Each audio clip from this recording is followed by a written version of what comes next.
Online బెట్టింగులను ప్రోత్సహించే కేసట ED దర్యాప్తు చేస్తూ ఉందట. అయితే ఆ కేసులో ప్రముఖ క్రికెటర్లు, ప్రముఖ సినిమా నటులు వీళ్ళ ఆస్తులను వరుసపెట్టి సీజ్ చేశారట. ఈడీ చెబుతున్న దాని ప్రకారం 1000 కోట్ల కేసట ఇది. 1000 కోట్ల కేసట. అంటే ఏదో ఏమంటారు, ఒక ఆన్‌లైన్ బెట్టింగ్ సంస్థ అట. భారతదేశంలో వాళ్ళకి అనుమతి లేదట. అంటే ఆన్‌లైన్ బెట్టింగ్, గ్యాంబ్లింగ్‌ని. సో, అనుమతి లేకున్నా కూడా ఈ సెలబ్రిటీల ద్వారా దాన్ని ప్రమోట్ చేయించుకొని చాలామందిని టార్గెట్ చేసి ఈ గ్యాంబ్లింగ్‌లోకి, బెట్టింగ్‌లోకి దించిందట. అందుకని చెప్పి దాదాపు ఇది ఓవరాల్‌గా 1000 కోట్ల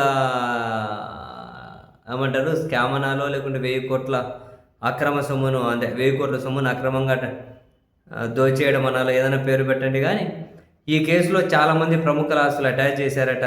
యువరాజ్ సింగ్ ఆస్తి, అంటే యువరాజ్ సింగ్ 2.5 కోట్లు, రాబిన్ ఉతపతి ఇదేదో లక్షలో ఉంది, సోను సూద్ 1 కోటి అట, నేహా శర్మదే 1.26 కోట్లు, మిమీ చక్రవర్తి, అంకుజ్ హజ్రా, ఊర్వశి రౌతేలా తల్లి అట. ఇంతకుముందు ఇదే కేసులో శిఖర్ ధావన్ది 5 కోట్లు, సురేష్ రైనాది దగ్గర 7 కోట్ల రూపాయలు సీజ్ చేశారట. అంటే ఓవరాల్గా ఈడీ ఏంది, అక్రమ బెట్టింగ్ ప్లాట్ఫామ్లను ప్రమోట్ చేశారు. అలా ప్రమోట్ చేయడం శిక్షార్హమని ఈ జప్తు తాత్కాలికమేనట. ఇంకా దర్యాప్తు కొనసాగుతుందట.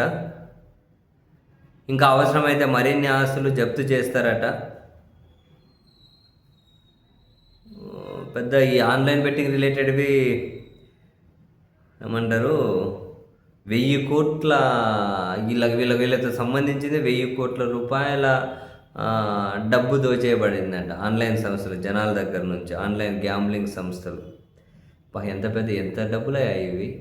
ఇదే నాకు తెలిసి లక్షల కోట్ల వ్యవహారం ఉన్నట్టుంది ఇదంతా కూడా, ఓవరాల్గా ఆన్లైన్ బెట్టింగ్, గ్యాంబ్లింగ్ రిలేటెడ్.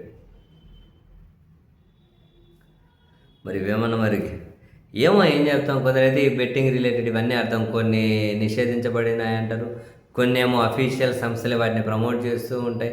మొన్నటి వరకు ఆ డ్రీమ్ లెవెల్ అనేది ఉండే, డ్రీమ్ లెవెనా అదే క్రికెట్ BCCI, అది అఫీషియల్గా ఆటగాళ్ళు బోర్డు మీద షర్ట్ మీద వేసుకొని తిరుగుతూ ఉండే డ్రీమ్ లెవెన్, అది బెట్టింగే కదా అఫీషియల్. కానీ ఎందుకు మన వాళ్ళు ఆస్ట్రేలియా టూర్ పోయినప్పుడు మొత్తం 4 కొట్టినా 6 కొట్టినా అడ్వర్టైజ్మెంట్ ఆ 4 లైన్ దగ్గర ఆపేకపోతే బెట్ 365 అని చెప్పి కనిపించేది.